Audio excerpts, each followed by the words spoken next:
ખબરોમાં બન્યા રહેવા માટે બેલ આઇકોન દબાવો અને એબીપી અસ્મિતાને સબસ્ક્રાઇબ કરો. રાજકોટમાં ઇન્જેક્શનની કાળાબજારીમાં BHMS ડોક્ટર સહિત 3ની ધરપકડ કરવામાં આવી છે. લાયકાત ન હોવા છતાં દર્દીની સારવાર કરીને ઇન્જેક્શન સપ્લાય કરતા ધરપકડ કરવામાં આવી છે. તો આ તરફ નર્સિંગ બોય હિંમત ચાવડાએ સિવિલ હોસ્પિટલમાંથી 5 ઇન્જેક્શન ચોરી કર્યા હોવાની કબૂલાત પણ કરી લીધી છે. ચોરી કરેલા તમામ ઇન્જેક્શન જલારામ હોસ્પિટલના મેડિકલ સ્ટોરમાં વેચ્યા હોવાનો પણ ખુલાસો થયો છે. દર્દીના ઇન્જેક્શનની જરૂરિયાત કરતા વધુ ઇન્જેક્શનની ચિઠ્ઠી લખતો હતો હિંમત. ક્રાઇમ બ્રાન્ચે આરોપીઓની ધરપકડ કરી વધુ પૂછપરછ શરૂ કરી છે.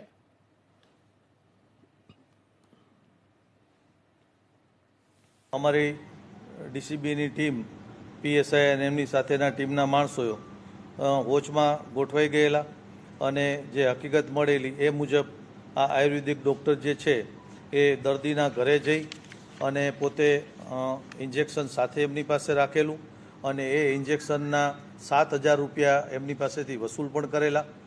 ખરેખર એ ઇન્જેક્શનની માર્કેટ વેલ્યુ 4800 રૂપિયા છે.